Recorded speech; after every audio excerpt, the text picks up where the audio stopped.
You're watching Hellbent Holler live, part of the Hellbent Media Network. Grab a drink, settle in, and get ready for the show.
That's just weird, creepy music. Fitting. Very fitting. So you told me to try to encapsulate Capture the mood. Capture the mood, yeah. So all right. Hello, everybody. Let us know that you can hear us and see us, and we will get started with the show. Anyone now? Anybody in town? love the music. Anybody, just say loud and clear. There we go. All right, perfect. Woo. I know. All right. So let's see if we can do this. We may have caused a curse down upon us. We may have invited a curse onto us. So welcome to Hellbent Holler Live. My name is Jesse. This is Joe, and we will be your ghost hostess with the mostest this evening as we talk about a very, very strange... The curious case of Corpsewood Manor. Yes. So Joe and I had the opportunity to... actually, I did a live yesterday when we were headed home. We had about a 5-hour drive back home yesterday, so I did a quick live and kind of gave a quick debrief. Just to kind of let you guys know where we were, that we were alive, because we were pretty much, nobody had heard from us in a couple of days at that point. So I did a little live yesterday to kind of just let you guys know that we were alive. So we had the opportunity to go to Corpsewood Manor over the past couple of days. We're going to give you some background on Corpsewood Manor, the whole case, what occurred, and what led us to go out there. And the evolution of how we feel about this case and this particular area. So, first off, thank you for that hawk. We greatly appreciate it. We're going to use it to hire an exorcist to come here and cleanse this freaking place. Yeah, we're probably going to have to do that. Or for moving costs in case we need to move. You know what? It's so weird because we joked coming back home. We were like, we wonder what has attached itself to us. Yeah. And then today, Jesse has just been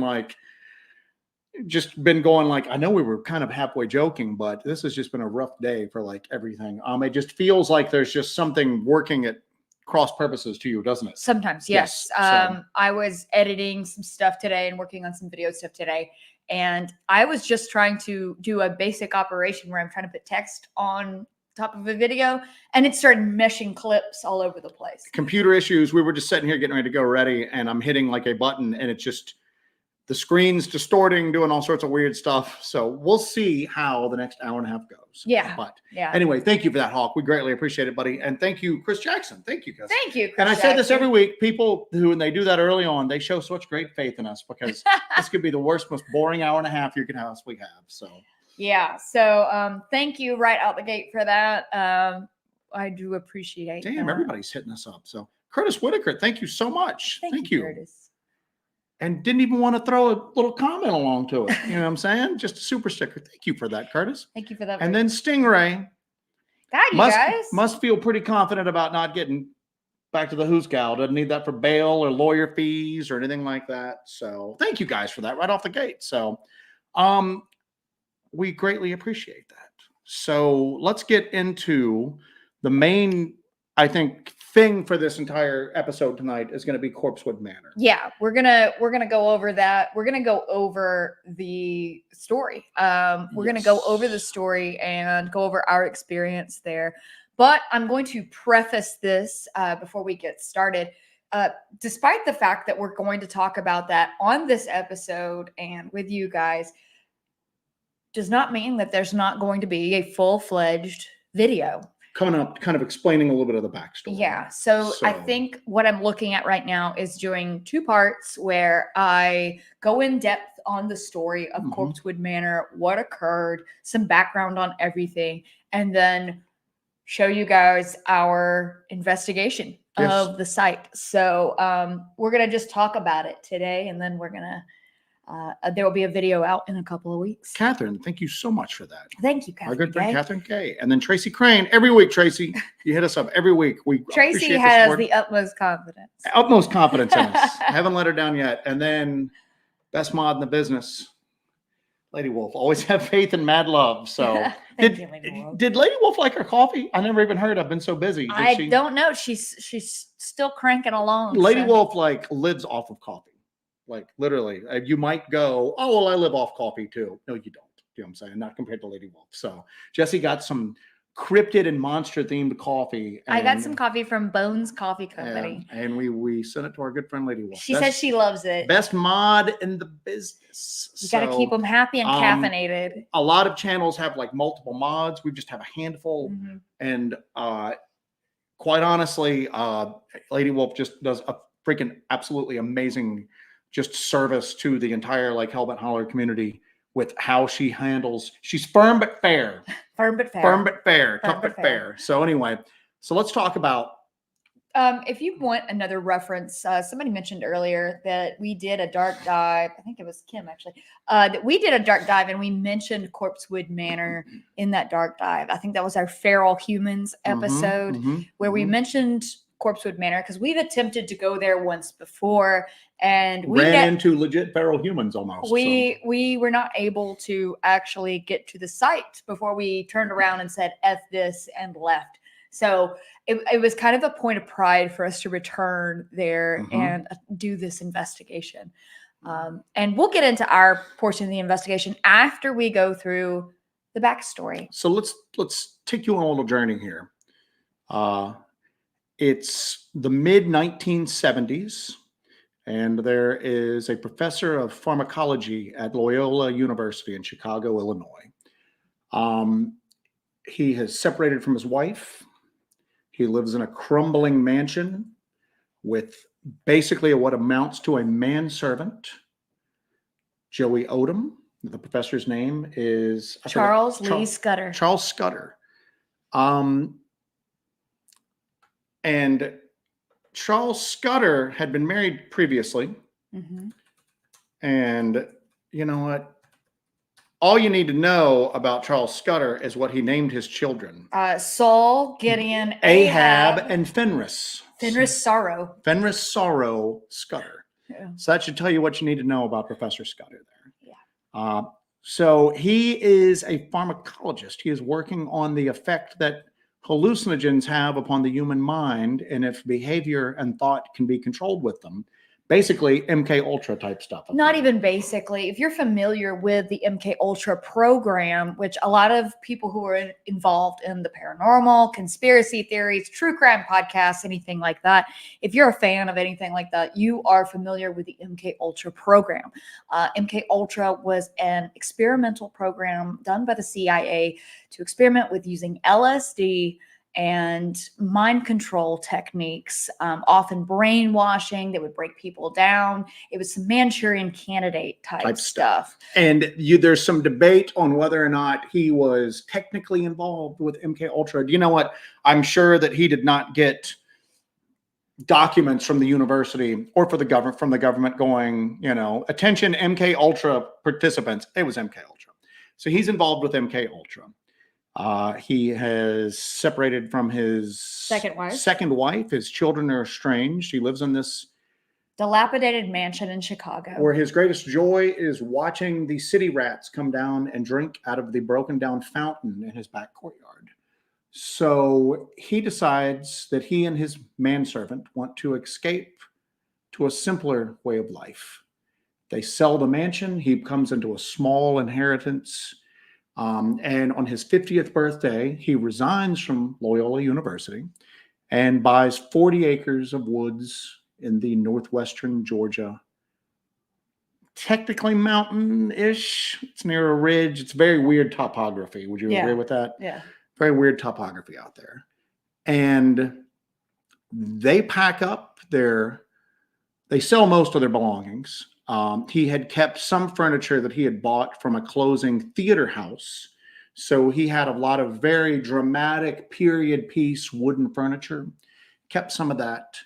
He stole 2 human skulls from Loyola University and 3 vials of government grade LSD, totaling 12,000 hits of the highest, purest form of LSD known to man. And they packed up and they moved to Beverly and went on down south. They moved to Tryon, which is nowhere near Beverly, unfortunately. So they were also joined by their 2 companions. Mm-hmm. They are, what kind of dogs were they? They were English Mastiffs. English Mastiffs. Massive. Huge. One was so big that it could stand on all 4 feet and stare in the window of a pretty high up car. But their names were Arsanath and Beelzebub. Arsanath is a character from H.P. Lovecraft, who Charles Scudder was extremely obsessed with, which seems we forgot to mention that Charles Scudder was also a card-carrying Satanist. And when we say card-carrying, he had the card. He literally had a card.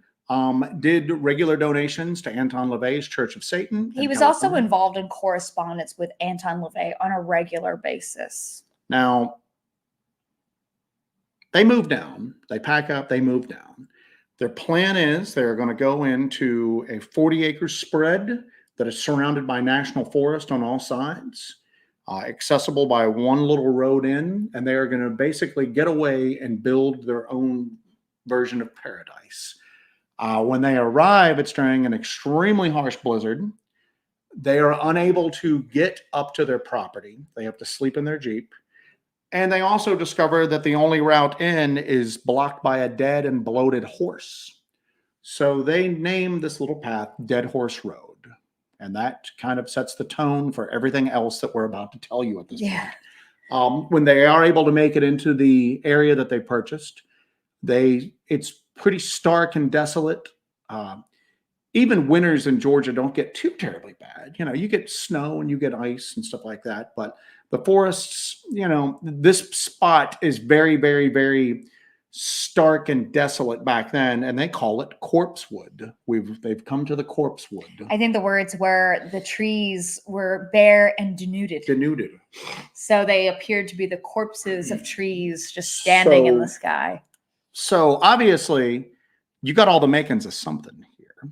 You have ties to MK Ultra, stolen human remains, LSD, people who have kind of a pretty dark bend personally, as it is. This sounds like a weekend at our house. Yes, exactly. So, what's that line from Dr. Strangelove? Felt like could have a pretty good weekend in Vegas with that when they're talking about the emergency stuff that they've got today. 145.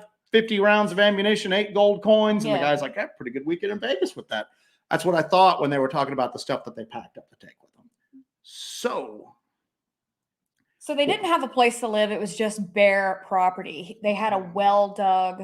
150 feet down, they had to go in order to reach water. And they had a couple loads of bricks delivered so that they 48,000 bricks. They could start construction on their little manor. No previous bricklaying or construction experience, but that's okay because Charles Scudder read a book on it. Odom wasn't really able to do any physical labor because he had been involved in an accident. So Charles Scudder basically took his 48,000 bricks and then proceeded with no previous building experience. And then they built what they came to call Corpsewood Manor, which is a small brick-built pill-shaped castle. No corners in this place because, according to legend, you don't want, spirits and devils can hide in corners. Now, when we were hearing the story, I was like, well, this sounds like this guy would make it all corners. He'd want spirits and devils hiding in the corners. Seems like this thing should have been like, a star shaped or something like that. But now he builds it. If you were to look at it from above, it's pretty pill shaped, all rounded edges, fairly oval. So there's another thing about Charles Scudder is he had a bit of a playful nature to him. When he was at Loyola, he was known for dyeing his hair crazy colors, which is not normal in the early 70s, mid 70s. It's a very, very rare thing to see an older man with purple hair. He also had a pet monkey. And he'd dye the monkey too. So he'd be purple. The monkey would be purple, living in this dilapidated mansion with his manservant. So his manservant had a 5th grade education, had done some time in prison. And Joey Odom was apparently the cook. Pretty quiet, obviously not as well educated as Charles Scudder. Charles Scudder was also very artistic. He played the harp. He was invited to perform professionally as a harpist. With the Chicago Symphony Orchestra. Yep. So anyway, so we have set the stage for you. The manor is built. They build their manor small. It's got a little gatehouse, a drawbridge from the 2nd story will lower down to the gatehouse. And then Charles Scudder will take his golden harp, drag it out there, and then play harp music to the surrounding bare, desolate woods. Then they build a chicken coop, a chicken house. First level, it's a chicken house, and then they build on it a little bit more. And here's where the story will start to kind of coalesce for you. And you we're gonna take a bit of a turn here. You kind of know what you're getting into. They build their chicken house. It's round as well. Then they add it's square. That is square? Okay, that was square. I guess the chickens could have spirits and demons, but they didn't want that in the regular house. I think they wanted the demons in this building. Yeah. Oh, yeah. Well, they got them. So then they build the 2nd story, and that's where the canned good and pornography library was kept at. Mm-hmm. And then the 3rd level was called the pink room. No furniture, all mattresses. And everything was pink. And everything was pink. And that's where they kept their chips, their dips, their chains, and their whips. And literal chains and whips. Yeah. The pink room. There was also a book in the pink room where it was basically when you come to visit, like you're going to the Biltmore estate and you're signing in, how'd you hear about us? What's your name? And all of that. Or when you get an Airbnb, this is a terrible Airbnb. Is everybody asking for those super stickers back yet? Anyway. But on that level, they got up to some hijinks, sexual shenanigans. Yeah, sexual shenanigans. And they had this book where people would sign in and talk about their proclivities. Pretty important later. Yeah. So if I was going, I'd be like, hi, my name is Joe, and I am into the following, and I would sign it. And there were rumors that there were some incriminating photographs taken of people up there. We'll get to all that in a bit. But so you've got the pink room, 2 stories above a chicken coop. Uninsulated, no air conditioning in the Georgia summer. I bet it was just a delightful place. The only water they have is drawn up 150 feet from a well shaft. So I'm sure that everything was sparkling clean and very sanitary. But there you go. So we set the stage for you. They're down there. They've got a black Army surplus Jeep that has pentagrams painted on either door where normally the military star would be at. They have an upside down pentagram. Which is very well received in the backwoods areas of North Carolina, northwestern Georgia. I'm sorry, so North Georgia. So they go down there and they're going to just basically make their own little slice of something down there in the northwestern Georgia woods. So for 2 people who are basically going down there to escape everything and seeking seclusion, they pretty much do everything but. Obviously, they've moved to a very rural area, fairly conservative for the most part. But like anywhere else, there's a seedy underbelly no matter where you go to. Yeah. You know, Mayberry probably had alleys where people were shooting up smack and playing dice if you looked hard enough for it. So they start to make friends, acquaintances with some of that seedy underbelly in that particular area. And the parties at the Pink Room start up at that point. Now, Charles Scudder was a prolific letter writer. Yes. Had a lot of pen pals out there, predominantly men who were currently in prison, writing to them, inviting them to come to Corpsewood Manor when they got out for a little fun and games.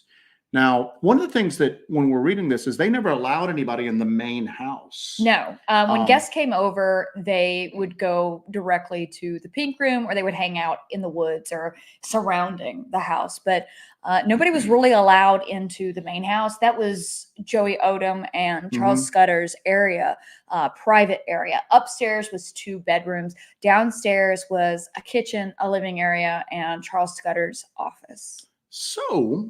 But this place is not that big.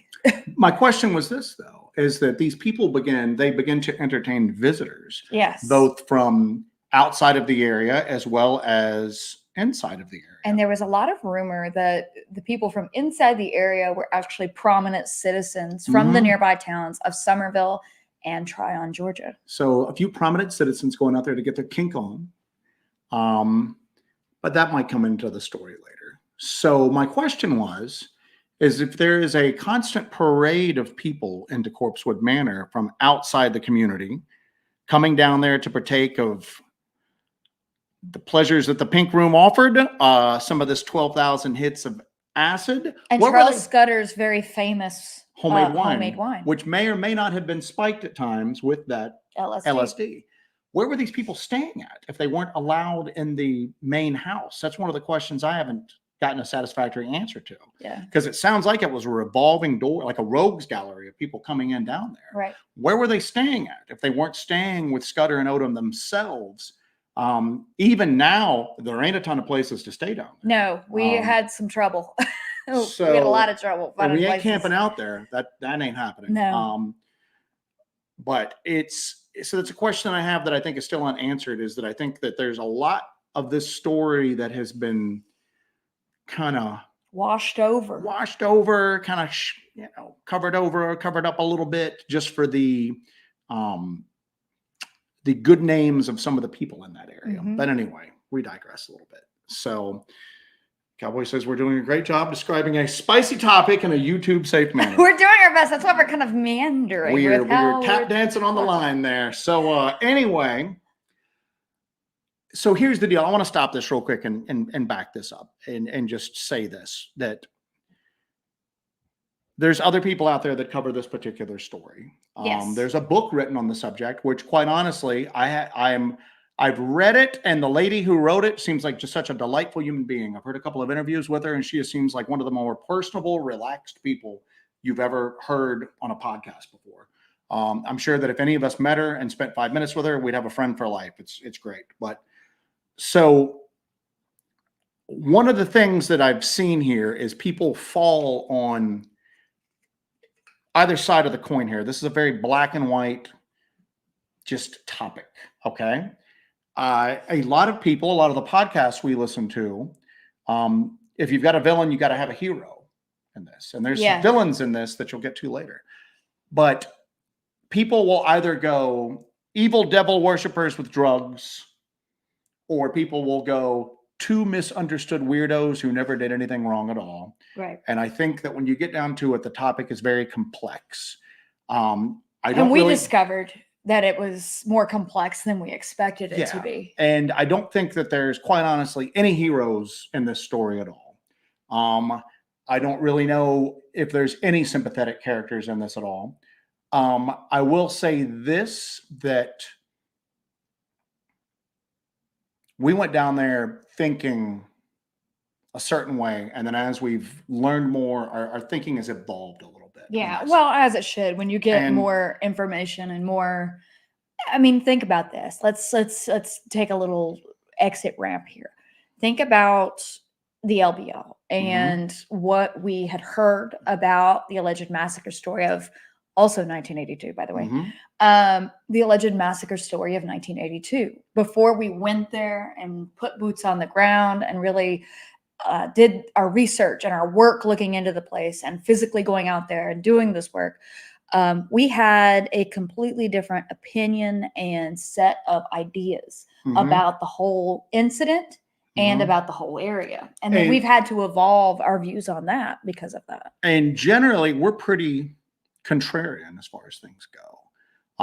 I noticed that in a lot of podcasts, people try to paint Scudder and Odom as just two misunderstood weirdos who were completely harmless and were murdered. And then you look at some of the other stuff that came out closer to when the ultimate tragedy occurred, and they basically play up the lurid satanic aspects of it and everything like that. And you know what? None of that might be true. I don't know at this point. I'll kind of get to how I feel about the whole thing later on, but let's get back to our story. So they're there. They built Corpsewood Manor. They built a little tower that contains a chemical toilet because they have no power, no running water, no septic system. They have their chicken house, which has their chickens, their pantry. They're taking a small, I wouldn't even call it a pond, a small like depression that gathers water, and they're going to expand that out and make it like a pond/pool with it. Maybe stock it with some fish, everything like that. So they're trying to become as self-sufficient as they possibly can. Start growing vegetables. They mill their own wheat. All of this. They do go down to town periodically to get supplies. So that's when the townsfolk start to really notice them, is because they do come to town to pick up supplies. They do also have 40 acres of privately held land in the middle of national forest, public land. Yeah. So occasionally hunters will go by and ask permission to be able to hunt their property. Yeah. And generally, again, odd behavior for two people that are just looking for some seclusion. Generally, they would strike up a conversation with these hunters and invite them in for some wine and for some other entertainment as well. And some people, from the sounds of it, went, I'll take the wine, but I'll pass on going to the pink room with you guys. Other people just jumped in with both feet, jumped into the deep end of the pool and just sank or swam, I guess. But so you got that going on. So obviously in a small area like this, honestly, in a big area, two people like that in this situation would cause a pretty big stir, don't you think? I would say so. Let alone in late 1970s, Northwest Georgia. I think the closest town at that point was under 1,000 people. Yeah. I think it's 1,200 people technically now, but the surrounding area outside the metro boundaries has grown. So you've got that going. You got, let's recap, shall we? So you have a professor of pharmacology with a kid he named Fenris, who's sold everything he owns, absconded with human remains and 12,000 hits of drugs, may or may not have worked with MK Ultra.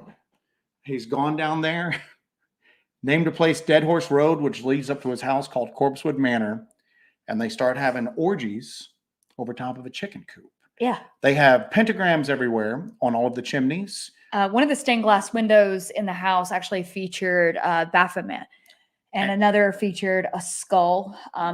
He was also, Charles Scudder was also a prolific painter and had quite a bit of an art collection, but he was a painter himself and painted some really grotesque paintings, one of which would actually foretell what would happen later on in his life. Karen, thank you so much for that. We haven't scared everybody off yet.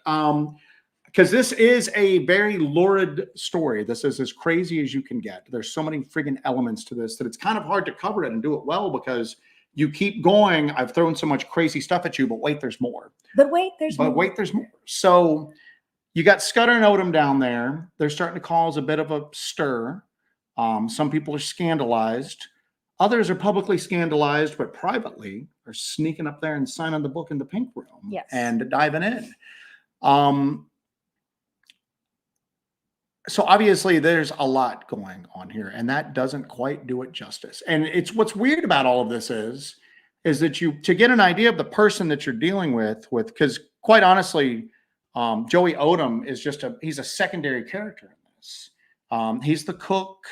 He was injured in an accident shortly after they moved there. So physically, he's not able to do a lot of stuff. I heard one account that they said that he might have suffered some slight brain damage, basically, from this accident that he had been in. So most of this is, is Charles Scudder. It becomes Scudder's kingdom, basically. And when we talk about these stained glass windows, he taught himself how to make stained glass, taught himself how to build a house out of doing a book, taught himself how to mill the wheat, how to put in a chemical toilet. As an accomplished harp player, a pharmacologist. He's a very obviously physically active person to take these 48,000 bricks and make this home. He's a very mentally active person as well, because he makes a few comments to people over the years that he never really retired from what he did. And he's still carrying on those experiments that he did in Loyola University for the government, MK Ultra, trying to see how hallucinogens and various chemicals would affect people, their personality, their behavior. He hasn't really retired. He's still doing that in North Georgia. It seems like maybe his work never stopped. He just changed lab settings. Yeah, exactly. I know that's a perfect thing to say. And it's weird because it's one of the things about this story, as we've researched it, is it's got so many crazy elements that it's hard to focus on any one little thing. Yeah. But then you see little things like that, like never really retired. That's something that I want to dig in on. Did just one person say that? Was that multiple people can report him saying that? What are some examples of what he did? Because people often describe him that psychologically with other people, he was like a kid poking an anthill with a stick, constantly prodding, constantly doing and saying things to see how you would react. And I think part of that is also part of the Satanism thing. A lot of people who are self-proclaimed Satanists, who are part of the Church of Satan, they don't actually worship Satan as a deity. It's more of a thumb in the eye to organized religion, Christianity. It's basically a bunch of trolls. It's trolling. Who dress like goths. You know what I'm saying? Yeah. So what did somebody describe them as? Is that the LaVey's Church of Satan was basically atheists who just wanted a lot of attention. Yes. You know what I'm saying? Yes. So, but at the same token, when you have those trappings, and he also had like apparently some tomes, some grimoires, some books. There was a rumor that he had bragged to people that he had summoned a demon to protect Corpsewood Manor. But here's the deal. You don't know what's real and what's just lurid showmanship with a lot of this stuff. Yeah. Obviously, this is somebody who is, regardless of what he said, you have to pay attention to what he did. Naming your place Corpsewood Manor with a bunch of stained glass windows with pentagrams on them, and then inviting one and all to come see him is not somebody who's trying to fly under the radar. It's somebody someone who doesn't seem to have a lot of forethought or self-awareness or awareness of where the hell he's ended up at. So, and I think that's the crux of this as we get deeper into it. But so, as Joe mentioned before, it is surrounded by national forest land. The property, the 40 acres, is surrounded by national forest land, and a lot of people like to go up there and hunt it. So one of these people that went up there and hunted it was a young man, a teenager named Avery Brock.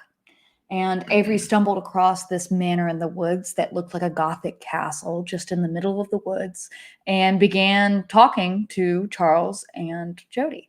Asked them if he could have permission to hunt the property, which they graciously granted. And then they asked this 17-year-old kid if he'd like to come inside for some wine.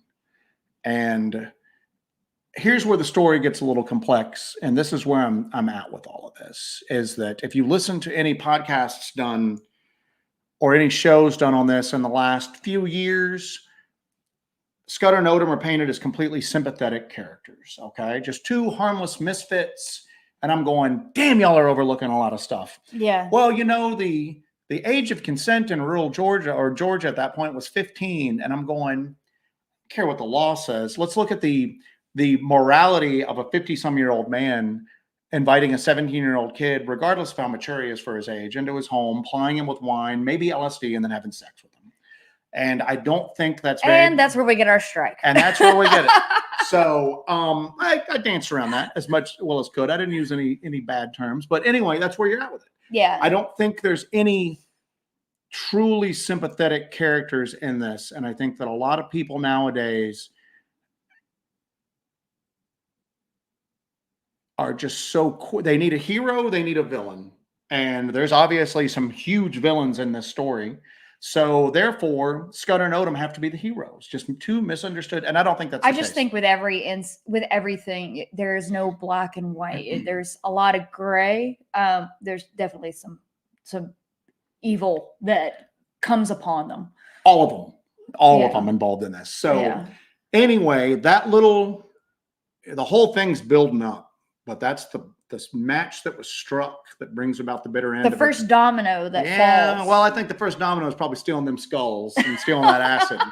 But let's just say another domino fell. Yeah. So, and you know what? That's just the only instance of that was brought up. And I'm going, well, gosh, you would think that if this was happening all the time, other people would come forward to talk about that. Not a lot of young men in their late teens and early 20s in rural Georgia in the 70s and early 80s are going to come forward and say, yep, same thing happened to me. You know what I'm saying? So I think that this was a lot more prevalent than what a lot of people were aware of.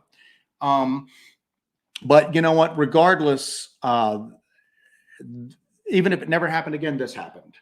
And he went up there a few times. This wasn't just a one-off. Talking about Avery Brock. Avery Brock went up there a few times. And even though later on he claimed that... and let's not get too spicy and fight in the chat. Yeah, let's not get too spicy in that. So anyway. So that's your stage that's set. So this has happened. All of these people have joined up. Jesse's writing me a note here. And so that's where we're at. This is just the facts, ma'am. Just the facts. Just the facts, ma'am. So after he has been there in Corpsewood Manor, it's two out-of-town people. They're exotic. One's very highly educated. Crazy looking furniture that looks like it came out of a medieval movie. You know, they've got what appears to be, a manor, even though it's pretty small. But 40 acres down there, and he comes away with the idea that these guys must be loaded. They must be extremely wealthy. There's probably a ton of cash in that house. There's not. They used most of what they had to actually buy the land and then build the house. He had a small inheritance that they got $200 a month from. $100. Oh, that was $200. Nope, $100. So, and they didn't keep cash in the house. They wrote checks for everything. Yeah. Everything. The money went directly into there. So when they would go into town for supplies, they would write checks. No money in the house. Yeah. Pick it up because you know this part better than me. So okay. So we're gonna get into the December night of 1982. Yep. All right. In December of 1982,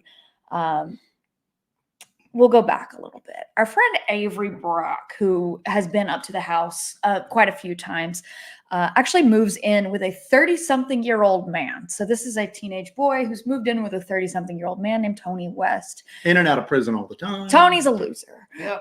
Not much going on. And hangs out with teenagers. So he's in and out of prison. Like the Matthew McConaughey character? Yes. But like bad. Dazed and confused. But bad. But like a bad Matthew McConaughey in that. You know what I'm saying? Not the cool. It's more like tased and abused. Yes, indeed. Yeah. So Tony West, he's in and out of prison his entire life. And he's just kind of a shady character. So Avery Brock moves in with him and happens to mention his newfound friends that live up on top of the mountain. They live in that really remote area. They're in the woods. It's just the two of them. And they're up there all by themselves. They live in this manor. They have all this expensive furniture. They give him all this wine. And he tells Tony West all about this. So they start putting together a plan to rob the duo. They're going to go up there and they're going to rob them, take any money that they have. And basically there's no plan beyond that. So probably not big on foresight, planning, consequences, anything like that. So no. So a night in December, they decided they would put their plan into motion. They borrow a rifle from Avery's mother and hey, Mom, can I borrow this rifle? Going up to see those weirdos that live in the woods. Sure thing, honey. They go pick up another set of teenagers, a guy and a gal, who are actually on their first date. And they had some car trouble, but they were stuck at home. And they go, hey, you guys want to go with us? Go riding around. So they go pick up this poor teen couple who are on their first date.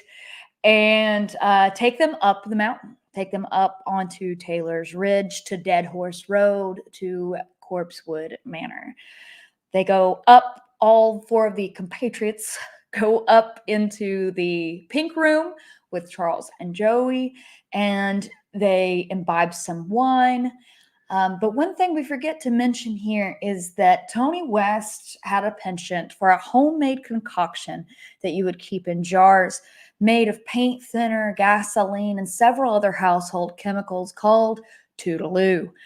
They would inhale the fumes from the Toodaloo and get high as shit and drive around the back roads. When huffing regular paint just ain't enough anymore. You want to get the Toodaloo. You got to turn it to 11 at that point. So Toodaloo. Now, we were out there. We were driving around this area quite a bit over the past couple of days, and I'm looking, and I'm like, okay, I can see why teens in this area are huffing paint. I'm ready to huff paint. I've only been here for a couple of days. Ready now. Bring it on. Bring on the paint. Toodaloo me, baby. Yeah. So they were huffing paint thinner and drinking wine. Maybe or maybe not. Possibly doing LSD as well. Maybe. Yeah. So they decide now's the time. This is when we're gonna do it. So Avery goes to the truck. And because all of my best plans have come about because when you're huffing stuff. Yeah, huffing stuff and on LSD and drinking homemade wine and a freaking above a chicken coop. That's when I start.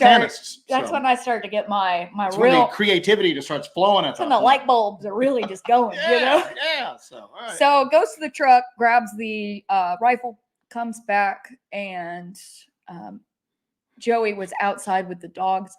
He ends up shooting Joey first. Yep, let's back it up. He comes up with the rifle, and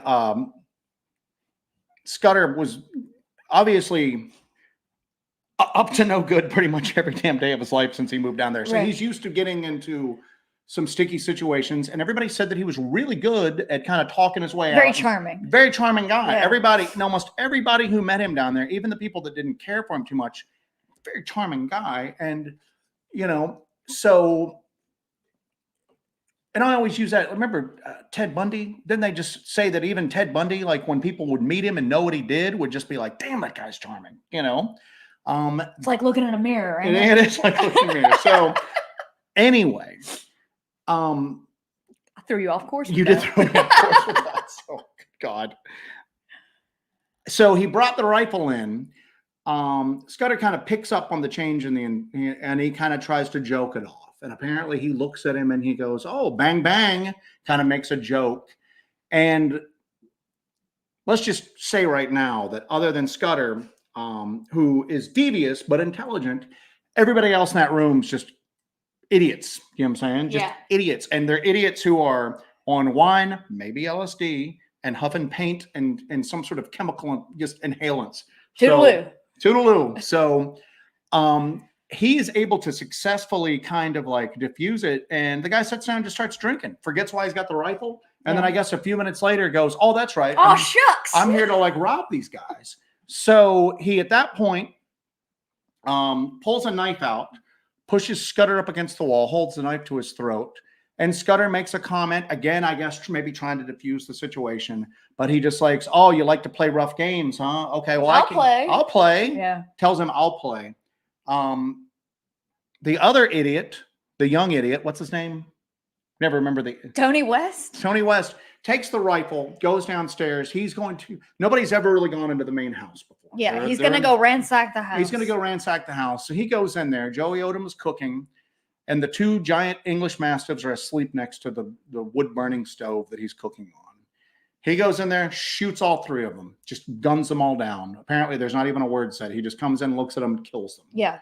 So he goes back upstairs. They take Charles Scudder. They take him down into the main house. They want him to show them where the money is. And he's telling them that there's no money. They then ask him for a soldering iron. So I guess so they can torture it out of him. And he's like, we don't have electricity. I don't have electricity. I don't have a soldering iron. I don't have a wood burning soldering iron. It's not a thing. I don't have a soldering iron. So they take him in. Charles Scudder walks into the room. These robbery plans are really falling apart. Yeah, falling apart at this point. He looks at his partner of 20 some odd years and his 2 dogs that are dead. He has a gag around his mouth. He's partially tied up. And that's when he pretty much just gives up.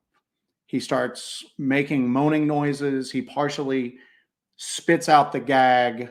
He looks at Joey Odom and he says, "I asked for this." Those were his last words. At that point, they shoot him in the head. He falls, lays there, and they shoot him 4 more times in the head. Now he's laying there on the floor, dying next to an oil painting that he painted just like a few weeks earlier. I believe it was a couple years earlier. Okay. I've heard both accounts at this point. Sure. But it's a self-portrait that he painted of himself with a gag and 5 holes in his head that was done off a dream that Joey Odom had previously. A premonition. About how Charles Scudder would die. So the whole gang freaks out. They ransack. Now, let's remember that there are 2 teenagers with them that who are probably going, this is the worst first date Yes. that I've ever had in mind. If they're capable of thought at that point. Yeah. After the wine, the LSD, and the Toodle. Yeah. So they ransack the house. There's no money there. They find a bag of dimes and nickels. They take what's supposed to be a gold-crusted dagger, but was probably just some sort of costume jewelry type thing. They attempted to take the gold harp, but I don't know if you know anything about harps, but they're huge and they weigh a shit ton. And I guess if there's gold involved, which is also very heavy, that didn't happen. So these idiots are just walking past fairly valuable art. Yeah. Sculptures, all of that, but they're idiots. They don't understand what they're looking at. So we got our jewel-encrusted fake dagger. We got our bag of dimes and nickels. It's time to get out of here. We've just murdered everybody. Car won't start. So what do? Let's steal the black painted army Jeep with the pentagrams on it because nobody's going to know that. That's very inconspicuous. Perfect getaway vehicle. I think this is a good plan so far. I'm feeling good about the way this has just came together here. I got my bag of dimes and nickels. They try to drag the harp outside. They can't get it loaded into the vehicle. Don't work. So they leave the harp in the driveway. So they abscond with the vehicle. They look at the 2 kids that are with them and they're like, don't tell anybody about this because we'll kill you. And then they proceed to basically Bonnie and Clyde it across country. Yeah. They finally realize. Well, they drop the kids off, threaten them. And then, then the 2, Avery and Tony, decide that they're going to Mexico. Yes. They're going to abscond. Well, that's what Mexico. they tell people that they're going. They tell people they're going to California first, but they're really going to Mexico. That's where they're really going to. So somewhere along the way, they realize that maybe this black Jeep with the devil stars on it is not the most inconspicuous getaway ride. So they kill. I just read that comment. They kill I believe he was an Air Force lieutenant and a reserve police officer at a rest stop. Who was taking a nap in his vehicle. Yeah. So they take him. They're going to tie him up in the woods, but they're idiots. So like everything else, they botch that and end up killing him in the woods next to the rest stop. Yeah. Which will put off a few alarms. Yes. So they take the car and they go, but they eventually have a falling out. They go their separate ways. One of them, the younger one, right, calls his mom and says he wants to come home. Yeah. Like he's just going to come home and we'll be like, oh, we'll forget all that stuff. So they arrest him. The older one, and I can never remember their 2 names. Tony West is the older one. The older one, basically. The McConaughey figure. Yeah, the evil McConaughey figure. Evil, bad McConaughey. He goes and basically is going into a dive bar on Christmas Eve, and there is a cop who just got off duty out front. So this guy just goes, they're on to me. They've caught me. So he just goes up to the guy, the off-duty cop, and goes, you caught me. Take me in. You caught me. And the cop's going, who in the hell are you? And the guy's going, I'm that guy you guys are looking for. And he's in a different state at this point, And the guy's just going, I have no clue what you're talking about, man. It's Christmas Eve. Please leave me alone. Please leave me alone. Well, he keeps going, I'm the one who killed all those people in Georgia. So the cop runs his name. Goes, oh, God. But doesn't find anything. So tells him to go away. And the guy keeps insisting, no, you've caught me. Go ahead. Round me up. And finally, they're able to find out that this dude is wanted for homicide. Multiple homicides, yes. So 3 killings at this point. So they take him back to Georgia and they meet some police on the state line. And at that point, they're a little past the state line. Oh, God. I do have to put this up. Jessica Smith goes, and then out comes the pocket sand. So they take him. past the Georgia state line to meet the local authorities, but then they're like, well, we might have some extradition problems here. Let's take him back to the state line and then just have him walk over his own power. And then that way we can just say he gave himself up to the right authorities. And that's what they did. You know what I'm saying? That's what they did. They drove him back. They let him go on one side. They told him to walk over there and give himself up to those cops. And then they took him in at that point. So the 1980s were just buck wild. You know, yeah, we threw caution to the wind. We threw caution to the wind in 82. So now you've got these two guys and they basically confess, you know what I'm saying? And now at first there's no mention that they were under the influence of LSD. But then, because here's the deal, when they ransacked the house, they didn't find the LSD. Yeah. And it seems for all practical purposes, they didn't even know that the LSD was a thing. Yeah. Maybe didn't. I don't know. It's hard to tell with people that are this stupid. It was only after they processed the crime scene that they discovered the empty vial, the half full vial, and then the full vial that Charles had stolen of the LSD. And I think maybe that was mentioned. And then what? It's just everybody's going, the 80s were fun. Gen X rules. So, yeah, the 80s were the best. And I think that's when the LSD defense started coming into play. They were going, oh, they drugged us with LSD. We were not responsible for anything we did because they gave us LSD without knowing. And here's what's crazy too, is that we always talk about, we're both from the South. Okay. Anybody who listens to you for 5 seconds knows you're from the freaking South. Like the Bigfoot hunting Ellie Mae Clampett. Anyway. I'm more of a granny. Yeah, you are more of a granny. I'm a granny Clampett. More granny Clampett. But so a lot of hate for the South, you know what I'm saying? You get trash balls wherever you're at. Yeah. But I'll say this though, is that if that area had been as backwards and as backwoods, while as what people claimed, they wouldn't have pretty much unanimously just sentenced these dudes to freaking die. You know what I'm saying? Because they didn't go, well, we're going to give you a pass for the 2 murders for the weirdos that you killed in Corpsewood Manor. Nope, they were convicted. We're just going to get you for the guy you killed at the rest stop. They got him on everything. You know what I'm saying? They got him on everything. Yeah. So here's where it also gets interesting. So I think it got interesting like an hour ago. You know, right up till now, it's just another one of those things. You know what I'm saying? So, but when they were discovered dead, a friend of theirs had come by to tell them that another mutual friend had died, Scudder and Odom. And he shows up, he sees bullet holes everywhere, and one of the doors is open. Now, they were always very particular about not letting anybody in the main house. They would come outside to talk to people, even that they considered friends. He sees the door to the main house open, so he knows that something's amiss. He goes and calls the police. They show up there.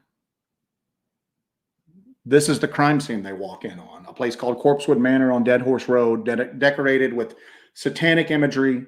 It's apparently not the cleanest place because of the difficulty to keep it clean because you don't have running water or electricity. Apparently Scudder and Odom were not very famous for their personal hygiene. There's a chicken house. There's the pink room. All this is going on, and the cops are there, and the cops are just going, something's watching us from these woods. All of them make comments to the effect that they're searching the woods because they're thinking that maybe the killers are there because they just feel like somebody is watching them from the woods. They don't find anybody. These dudes are already like they've absconded. They've absconded from the scene. So all of the cops talk about how just above and beyond the oddness and the bizarreness of the crime scene, they feel afraid in that area. There's something in the woods. There's something in the woods. Everybody keeps talking about that rumor that Scudder invoked a demon. Obviously, it didn't do a damn good job. Maybe it's because there were no corners in the house. He had nowhere to hang out. He had nowhere to stay at. So he's hanging out at a corner in the woods there. But all of them are talking about the fact that the woods seem alive and they seem malevolent and they all are very uncomfortable there. Nobody wants to stay there after dark to watch the crime scene. They gather up some evidence. They gather up 1 full vial of LSD, 1 half full vial of LSD, and 1 empty vial of LSD. So they had gone through like 6,000 hits of LSD in what, 5 years? It was like 6 years. Oh, I'm sorry. That's completely reasonable then. Never mind. I thought it was the consumption of LSD was a little excessive. You had to stretch it out a little bit. But that's all right. 5 years, maybe it's all right. So Bernie Gannon has a little thing saying maybe Scudder was behind on his payments to the demon. You got to make him demon payments. He did say, I asked for this. You got to make your demon payments. So let that be a lesson to you all. The police take a bunch of evidence, the LSD that's left, 6,000 hits, the guest book from the pink room, where people would sign in and out.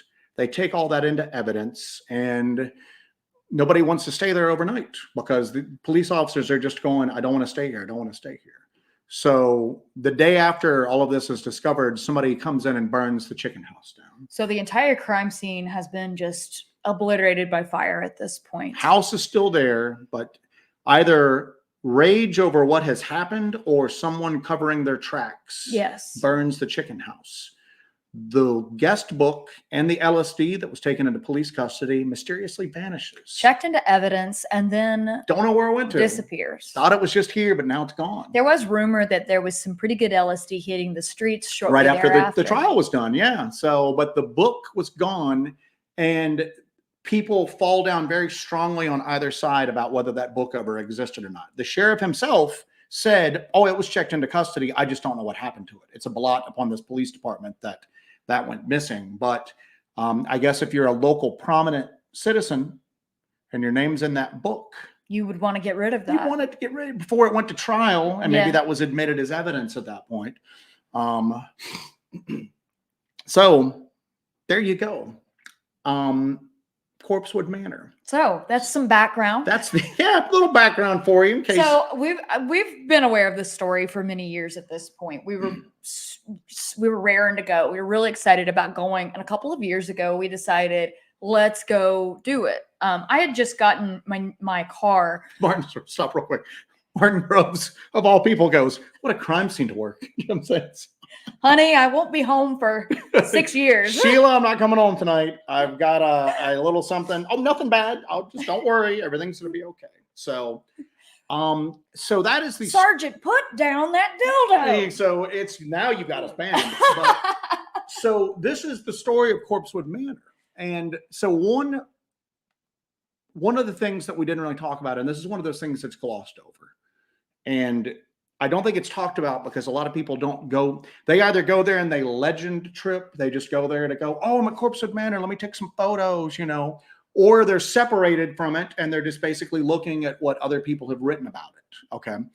But let's get back to that dead horse. The first thing they find is a dead horse on the road.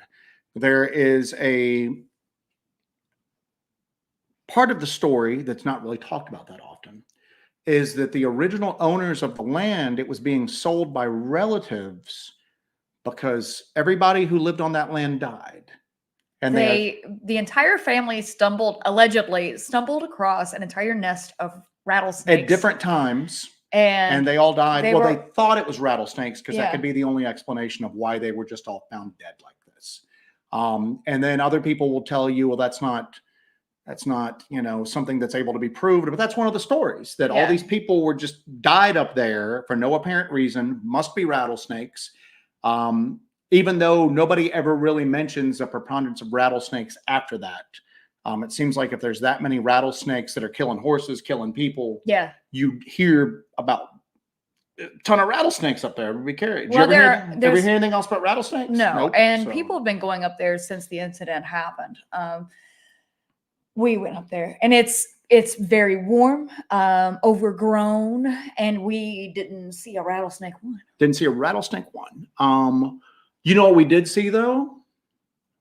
A metric shit ton of dead animals things up there. There's so many dead animals up there. Yeah. There's so many bone, and again, things die in the forest. Don't get me wrong, but when I was listening to one of the people talk about this, who went up there right after this happened, they talked about the stench, not just of the house, but of the surrounding woods and just the flies, how bad they were. And this is from a pretty swampy area. New character just dropped. What's that? New character just dropped. LSD rattlesnake. LSD rattlesnake. Write that down. Acid rattlesnake. So it's the surrounding area, not around Corpsewood itself, but the surrounding area is very swampy. So these people are used to flies. So for them to go, why does it stink so bad here? And why are there a ton of flies up here? And why is everything dead up here? The trees are dead up here. The animals are dead up here.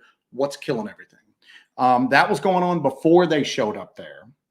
And it was like whatever was doing that just left them a little greeting at their doorstep with a dead horse. Right. And from what we've been able to find out, that's not the only dead horse. That's not an uncommon occurrence. Horses will get out and then be found dead in that area, supposedly from these rattlesnakes that nobody else seems to see or run into. So that sets our scene kind of for what the place is like, the background information. A couple quick things here. Arcane Discoveries, thank you. We will get to that question here in a minute. And Ray, thank you, Ray. Thank you, Ray DeLarge. That is very awesome. That is extremely kind of you. So thank you. Yep. But so when we heard about this story, obviously there's other stuff going on around up through there. There's Bigfoot sightings in the area. And there's actually been Bigfoot sightings recently. Yeah, but I'm going to go on record and I'm going to say this right now. Go ahead. You say it. I'll say it. I don't think there's a Sasquatch in those woods. That is the most un-Sasquatch feeling place I've ever been in my entire life. Whatever that means Take something, that, I guess. whatever you want. And I know that there are people out there reporting it, and maybe we just caught it on a wrong time. Yeah. But there's something in those woods, and it ain't good. And we don't think it's Sasquatch. I don't think it's Sasquatch. And I think that maybe... I think it's something older, darker, and evil. There is a... When we first went up there, we've talked about this, and let's kind of recap a little bit. We're going to wrap this up at 9, but this is just to kind of set the stage for what's to come. We heard about this story. We decided to make a pilgrimage down there. And I use the word pilgrimage because... I was about to say, there's an odd use of... Well, because this place has kind of become a mecca for satanists nowadays through here. Everything from, we always call them like the backwoods redneck heavy metal devil worshiper types, you know what I'm saying, that aren't too bright, but they're just kind of in it to shock value. The Pazuzu Algorand. Yeah, Pazuzu Algoraths of the world. Or the more sophisticated people who are legit what you think of like Rosemary Baby type satanists, multi-generational. There's a lot eyes wide shut kind of stuff. Type stuff. So and there's somebody in this chat right now, if he's still here, who actually went up there around Halloween of last year and stumbled across some people setting up for a ritual, and they chased him out of the freaking woods. And that's still going on to this day up through there. But it is it's a place that draws in a certain type of person. You get people that are just legend tripping, right? Going to take some photos up there, Corpsewood Manor and everything like that. And then you get people that go there because that place carries a particular dark importance. Reverend PC has a good point here. He says that it's a great place for a portal or vortex to open up for creatures or demons to traverse. Just saying, after all of that strangeness. You know me, I'm very open to the high strangeness aspect of it. Okay. I guess you would say that Skinwalker Ranch kind of high strangeness, because that's what everybody associates it with now. Yeah. I'm not necessarily, it takes a lot for me to like look at the straight up paranormal supernatural side, right? What would you describe that place up there? Very paranormal and very supernatural, just crazy. There's just a darkness that's soaked into the land that I think was there prior to Charles Scudder and Joey Odom even purchasing or moving on to the land. Like I said earlier, it seems like something dark, evil, and ancient, and it's something drew them there. And perhaps, and I'm coming to this from more of an occult stance on this, and an occult background on this, is them going there, arriving there, engaging in everything they engaged in, and then their subsequent murder could have been part of a larger ritual, that they were just a cog in the machine. Oh, absolutely. That their death was part of a larger ritual that not necessarily was taking place at the behest of a person, but perhaps a principality. Power. Yeah. So yeah. We went there, so we heard all the stories, but we're also doing research online. And guess what? There's a chick taking like her little goth chick, like her homecoming photos there or something like that. Prom photos or something. So yeah, we're just going, how bad could it be? Let's drive on down. Let's go. So a couple of years ago, we decided to take a little trip out there, and we went out. We took my car, not a 4-wheel drive vehicle. But we took my car and we went up there, and the road is insanely rough, not maintained. But before we even get up the mountain, we pull over to pee. And where we went to go pee in the bush off the side of the road, we just pull onto the road that goes up there, called the Narrows, by the way, which is the road is called the Narrows. The Narrows, which is ominous. We pull up to pee, and we go to pee and look down, and there is a pile of rotting corpses of animals. Mostly deer. Yes. And the kudzu and vines are growing across them. And I'm taking a leak on them. I didn't see them at first. Mr. Observant here. You know what I'm saying? So I look down and I'm like, holy crap, there's a bunch of just dead animals and dead deer being pissing on these bodies. Pissing on these bodies. And so I go, well, there's a bunch of dead deer that still have racks on them. And if you're a poacher, if you're poaching for meat, you're going to take a head, you know what I'm saying? It's got a nice rack on it. It's a real odd place for, a lot of times the DOT usually they just don't toss that roadkill on the side of the road. Yeah. Just a pile of dead stuff there. So that's our introduction to the Narrows. So we head up the road. Now, again, this is the last time we went, not this previous time. The first time. This is a few years ago. Yeah. So we went up there. We parked the vehicle. We got as far as we could. But the road is really rough. And we're like, okay, we're looking at a map. We're like, okay, well, we can just walk the rest of the way. We'll just park the car here. We park the car and we get out of it and we walk up this little side road just to kind of look around. And we find these stone rings where some people have been having fires, and we find empty pet carriers.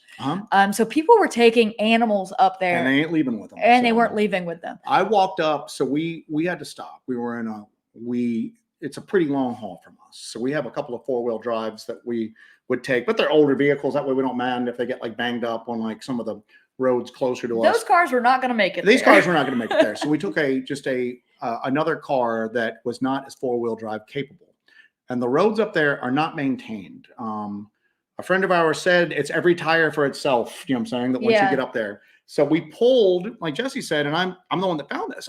There's some old Forest Service roads up there that aren't used anymore that have been gated off probably for decades. Yeah. And I walked past one of them, and the first thing I find is some fabric that is deteriorating on the ground. And I thought it was upholstery at first, because one of the hallmarks of this place is the overwhelming piles of trash, garbage and trash that are in areas that you would not expect to find it. Because I'm looking at it going, what would possess somebody to bring this up here when it had to be easier to go to the freaking dump?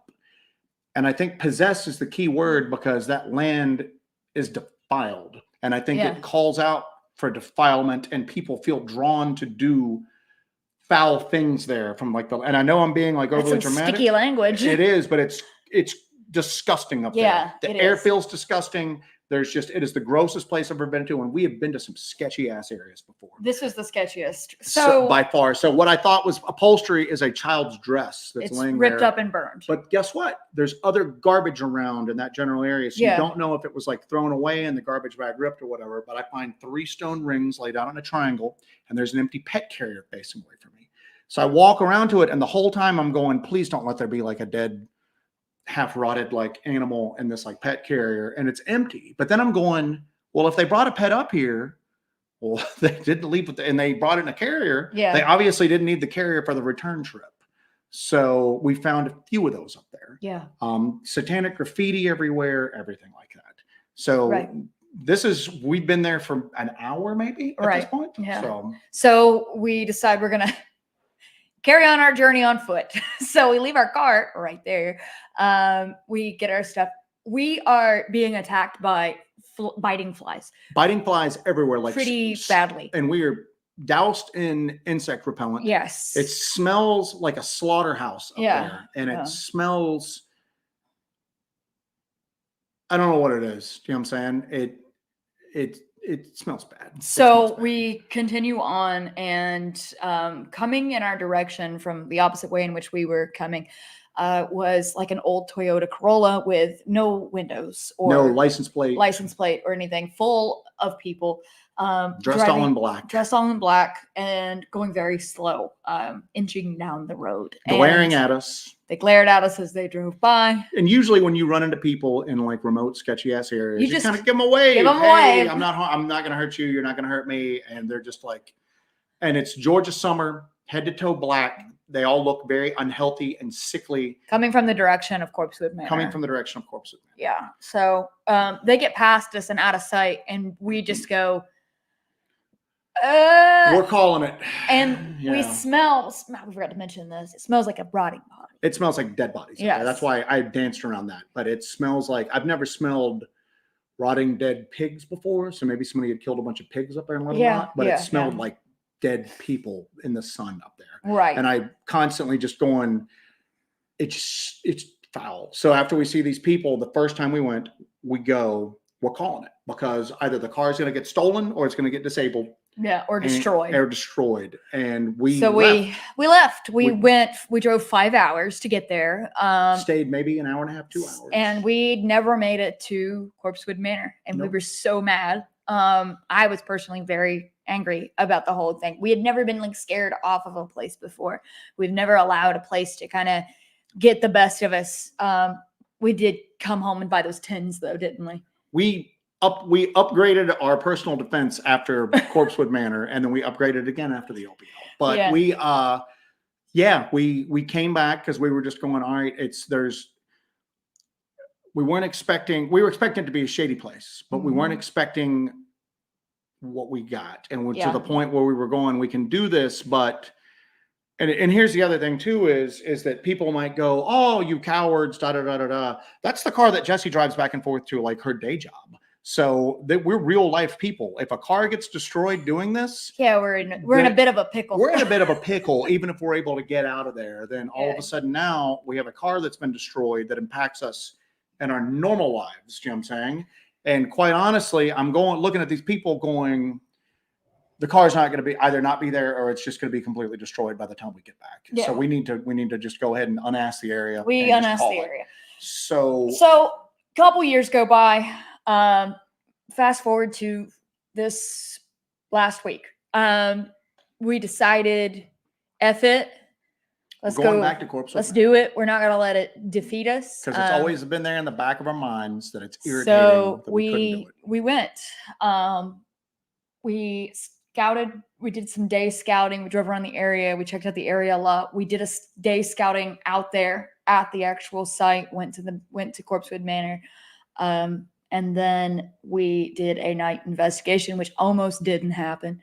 We went. We didn't know if the night investigation was going to happen up until 3 seconds before we jumped out of the car. We purposely did not take a lot of equipment with us. I spent 2 days parsing it down, and the idea was we were only going to do a day scouting message.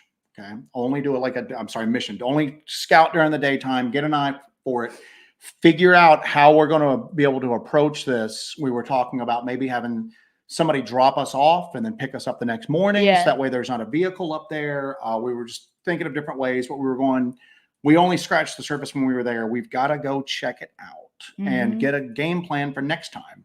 So we didn't take a lot of equipment because I didn't want a lot of stuff in the car. I didn't want somebody to tempt the bad element that we already know that's up there. And we purposely didn't pack the usual night stuff because I went that way. Even if we get up there and we get a wild hair up our ass, we're not going to really be able to do a night thing anyway, because we're not going to have all of our night stuff. We're going to have our night vision cameras, anything like that. I did take one full spectrum camera just in case we decided to run it up there. We weren't planning on doing that night during the daytime around Corpsewood Manor. And then we got up there and it's so terrible of a place. It's terrible. It's so gross. It's so foul. And the human element is worse than even before. Awful. And it's indicative. And I'm down there and I'm going, I will say this right now. It's down there. We're down there in 2024. And I'm looking at it going, there's no way this place was any better back in the 70s. You know what I'm saying? And 80s, yeah. There's no way that this was any better as far as like the human element down there and around it. Yeah. What's weird is you drive through some of the most gorgeous farmland you've ever seen. There's gated communities popping up in the surrounding mountains down there with like $1 million homes in them. It's some of that area is so beautiful. But in and around that area, it ain't. And in and around that area, the people are horrible. And I'm going, who in the hell in their right mind would move from Chicago? I know you're dealing with urban sprawl and like Chicago in the 70s, but how clueless were you to come down here and after a while not go, this is the biggest damn mistake we've ever made in our entire lives. Let's sell the 40 acres, the brick house we just built. Let's move back to Chicago where we're relatively safe. Bored, but relatively safe. And so, yeah, we went down there and we got so grossed out and kind of pissed off by the area. We talked ourselves into doing a night investigation because I don't know of many people. If there may be somebody out there, I can't say for it. I haven't come across anybody that's done a night investigation there yet. So we decided to cobble together what we had. And we went in. We went in. We went in. I notified our buddy Kyle from Encrypted Connections because he had been in touch with me. We let Jesse's parents know, and then we went in and did a night investigation at Corpsewood Manor. And we could not, when we were done, I mean, in addition to just everything that you've heard, everything we've told you at this point, everything that we experienced there, which you will get to see. Joe and I were the entire time just not doing well. We were angry. Fought like dogs. We just fought like we fought constantly. I felt terrible the whole time we were there. We were both like having severe sinus problems. Horrible. I had to pull over at the side of the road and put water in my face one time. And I looked at Jesse and I was just like, I don't know what's going on with me, but I don't think I'm having a heart attack, but I'm gonna pull over anyway because I just don't feel well. And I think that that's indicative of what we were dealing with when we were there. So you walk in and you go in there and the place is, again, to be surrounded by such beautiful homes and farms and communities and all of that. This place does not seem like it's used it's used recreationally, but not normal people recreation. By Satanists. I mean, there's the low-lying areas of this. I'm just going, why is everybody shitting everywhere down here? There's human feces everywhere. It's just poop. And nothing else there. Not like, oh, somebody was camping here and they just didn't feel like digging a latrine. Nope, they just come there and they they were holding up and then went up to the mountain. And then just did it. Garbage everywhere. Yeah. Garbage everywhere. Graffiti everywhere, satanic graffiti everywhere. I think part of the thing too is like with the night investigation, as I told Joe, I said, I'm not coming back. So we're going. Yeah. I said, we're not coming back. We're not coming back. Oh, hi, Grace. I've missed you guys. Been working a lot. I have one question. Is Joe been doing a good job? Joe's been doing a great job. Joe's doing a great job. Joe has been doing a phenomenal job. Thank you for asking, Grace. I hope you're well. Yeah, everybody's been working a ton, but it is, so that's where we're at with this place. And I did not step in any scat. I only step in animal scat. I've never stepped in a human scat. And that was all human she did not. scat. And let's keep that running because that's a next level gross at that point. So that is a little bit about Corpsewood Manor for you all. And that kind of sets you guys up for what's coming. And some of the other stuff that this is a total tease right now, and I don't care, but there's other stuff that I look at and I'm going, why has nobody ever drawn a parallel between what's going on here and some of the other stuff that's going on just a few miles away? Yeah. When you said you always talked about the LBL, that like the bitterness is soaked into the land, it ain't bitterness it's soaked in up there. It's like, and what's weird is I find myself every time we're talking about Corpsewood Manor, I speak in very extreme terms, and usually, I like to waffle a little bit and I second guess stuff and everything like that. And Corpsewood, I'm just going, that's pure freaking unadulterated, like evil. Yeah. And it's just, it's from the bugs and the smell and the just everything. And then I'm going, I just don't understand how this can be so repulsive. And then you go 20 miles in that direction. It's some of the most beautiful. Yeah. I mean, we drove through just going, man, it's gorgeous. I mean, just the psychological effects of the area too. I mean, you have physical effects, you have psychological effects. It's kind of this nexus of darkness, evil, oppression, and it's manifest. And we started going back down there again. We decided that the catalyst, or one of the catalysts for us going back right now, spite was number one. Spite was number one because it's just stuck in our craws the whole time that we had to like leave the first time. And even then, on the night investigation, we were going, we're not going to do this. Let's just listen. We can't do this. We weren't prepared to do this. We weren't planning on doing this. We can't do it. And then we got up there, and then we both got angry, and we were just like, screw all this. We're going to do it. We sent a text off, basically just going, we're going in. We're going in. If you don't hear from us, this is where I'm going to pause you for a second. Thank you, David Nielsen. That is awesome. Thank you, David. Appreciate that. Thank you. So I hope we can educate you on, give you a little education. So on this terrible topic. But the thing is that there had been some Bigfoot reports from that neck of the woods. Maybe there's Bigfoots in the surrounding area, Big Feets, Sasquatch, whatever, in the surrounding areas. Maybe so. In and around Corpsewood, I don't care what you think Sasquatch is. It ain't there. I hate to speak in absolutes. I don't know what people are encountering or if they're seeing anything at all or what it is. At least when we were there and what we experienced, I'd lay some money that ain't there. Yeah. You know what I'm saying? So, yeah. I just didn't, I looked at you one point because I just went, damn it. We came down here looking for Bigfoot. This always happens to us. We knew what we were getting into with this, but this is the most unsquatchy place I've ever felt in my entire freaking life. You go looking for Bigfoot and you get the satanic orgy. You get the bonus plan. So you get the bonus plan. So there it goes. That is what is coming up. Yeah. So, and I took my new camera. So you're going to have 4K video of dead animals. Yeah. And it's it's rough. It's a defiled, evil place. But the forest is taking it back. But I don't think the forest is. We have a little disagreement on that, and we don't have a disagreement on it. I never said I disagreed with your theory on it. The forest ain't good. Yeah, I didn't say the forest. Oh, the lovely, beautiful, butterfly-filled forest. Stinking, foul, repulsive, half dead, but yet constantly growing forest is taking it back. Yeah. And you know what? You might think, oh, they're being a little overly sensational right now. We met quick funny side story here. Can go into this. We were going, all right, because there ain't a lot of stuff around that particular area. Okay. We got a hotel miles away, like an hour away. And we stopped. Because that's the closest hotel. That didn't, where it ain't people running meth labs in the rooms next to you. Yeah. And even then, wasn't that great. But we pulled into a supermarket because we were going to get some food. Oh, yeah. Some provisions, okay? Because we didn't bring, usually we have like cases with everything, like freeze-dried food, camping stoves. We have cases. Everything's compartmentalized and cased that we can just throw in when we go to do this. And we didn't want to take a lot of that stuff. We didn't want a lot of stuff to tempt the scumbags up there. We got it. So we went and we got some food, and we went to a Kroger, and we went to the deli, and we were getting some sandwiches, and this nice lady walked up and she goes, "Hey, how are y'all doing?" And we go, "Hey, we're fine."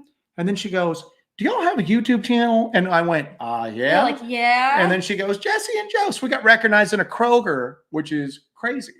That's awesome. So hello, Christine. Thank you. But we told her where we were going, and she goes, "Oh," we were like, "We think there's something evil going up there." She goes, "I don't doubt it." Yeah, and that's constantly the thing you get, more so than usual areas that have every area's got a local boogeyman, everybody's got a haunted cemetery or something like that. Everybody, nobody just goes, "Oh, it ain't that bad. I go up there all the time and do whatever." No, if you go up there and it's where I do my naked yoga. Yeah, there's nobody you want. Exactly. I take my Boy Scout troop up there. You coming back a few Boy Scouts shy if you're going up there with them. But it's a crappy, bad place, and we it ties into some other stuff from that area that people like you all who are familiar with some of the greater stories of the South and some of the stuff that's encountered down here kind of ties into it, I think. Yeah. It's very weird. So that is our lead in to kind of debrief you guys on what we did this week. We stopped at another couple of cool places on our way back home yesterday. We actually went to Fort Mountain. Got some cool footage up there. Check that out. I'll probably be doing some stuff about the Moon Eye people and sharing that footage and everything with you guys. Also, we went to Expedition Bigfoot, the museum. What's funny is we got recognized at Kroger. Nobody knew who in the hell we were at Expedition Bigfoot. Packed, and I would be like, somebody might go, hey, aren't you good? Nope, not at all. No. Hey, real quick, Barton has got some crazy images that I haven't even had a chance to show you yet. Okay. He's got 2 of them. He had told me that we could share them tonight, but I can't. I'm still having a problem with images on my phones. Well, he's going to I've been having phone problems since Corpsewood Manor. Yeah. Jesse has tried to send me the same pictures. How many times now? I don't know, a couple of times. But it looks like Barton is going to be sharing those on Wednesday on his show. So make sure you tune in Wednesday to Inhumanoids with Barton Nunley. Some weird stuff. Joe's going to show me those photos, and I'm excited to see them. So you guys make sure you check out his show on Wednesday on his live stream and check out those photos. Joe freaked out. He didn't have time to show me, but he was like, oh my God, I can't wait to show you what Barton sent me. No, the second one even more than the first, I think. So. Yeah. So make sure you go check out his show on Wednesday. But at this, we're probably going to wrap up here in a minute. Lady Wolf wants to know, what do you think you may have brought home with you? A souvenir. A souvenir that maybe a little bit more than what Jesse bargained for. So we're just going to leave it at that. So maybe it's a continuation of the ritual. So tonight, guys, I know that we're not as interactive tonight as what we normally are. Liberty, thank you so much for that. Thank you. Coming on the wire on that. And under the wire on that. Thank you so much, Liberty. 1776. Missed too many of these shows, damn it. Dang it. Darn it. But anyway, not as interactive as it normally is. However, we wanted to kind of give you guys the story and the backstory, both of Corpsewood Manor itself and then our own personal involvement with it leading into this. I had so many ideas for like what we could call this. The devil went down to Georgia. He was looking for a soul to steal. Jessica asked, did you bring home the harp? And there's a lot of little things that it was too heavy. I left it in the driveway. So how did they move it down there if all they had was how did that furniture get down there? Did they have a shipping company they came with they had a camper when they moved down. They brought a camper. So the harp was too heavy to steal, but they had no too trouble. big for the vehicle. You could too probably big for the Jeep that they owned. They got it in the camper, maybe? Maybe. I don't know the logistics of harp moving. I'm just thinking that there might be some telephone game here.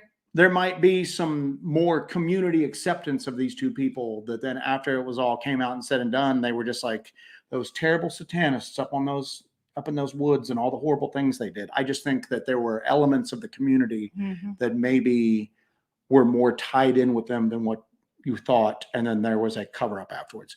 Our buddy South Force 10 wants to know, both those guys were put to death. One died in prison. The other has been, they were both medical prison. He's in medical prison to this day. He's in his late 50s now, I think. Number one, my souvenir might just be an attachment. You don't know that. So, but it talking about Grizz in the in the chat. But they one died in prison, the other one's still alive in prison. Yeah. And we even thought about doing this. We were like, we could probably talk to this guy. And then I'm just like, I don't want to talk to this guy. What the hell is this idiot going to tell us? You know what I'm saying? So anyway. Yeah. So that's it. We're wrapping up. That's where we're at. JD Smooth just popped in going, hello, everyone. Well, you missed a good one. So you're going to want to rewind the beginning. Yeah, hit rewind for that. But we've added LSD rattlesnakes to the to wrap up here, and then we're going to be done in about 2 minutes, is that we are behind getting that latest video out, the second part of North Georgia, because Corpsewood Manor kind of reared its ugly head and we had to jump on it. Yeah. We have some behind the scenes discussion on some audio, the audio that we kind of hinted about on how we want to present that. Yeah. And how we want to, anyway, you may have a video this week. You may have one tomorrow night if this discussion gets resolved. What I'm aiming for. Yep. So if we do, there may be a live premiere tomorrow night. Yep. Of another video. So notifications on, keep an eye out. We do a premiere tomorrow. We will have a members only post show where we will discuss everything. But if we do the video release tomorrow, which is my aim, my goal, That'll be for everybody, and it'll be a live premiere, so you guys can join us in the chat. So keep your eye on your notifications and the community page. I will be announcing in the morning what time we're going to be doing it, because we got to discuss what we're going to do with this. So thank you guys for joining us for this harrowing tale of Corpsewood Manor and our introduction to our return to Corpsewood Manor. I thought you were reading something. Nope. Okay. I'm done. But thank you guys for joining us. I hope you enjoyed it. You struggled through it just like we did. Hit the like button on your way out. Make sure you hit that like button, and keep an eye out, and we will send some information out about that next video. Hopefully it goes out tomorrow. That's the plan. Yep. So thank you guys. I hope you have a wonderful evening. Take care of yourselves. Take care of each other. And don't go to Corpsewood Manor. Yeah. Yeah. What's this? Here, let's do. Oh, this is a good one. This is called Night Stranger.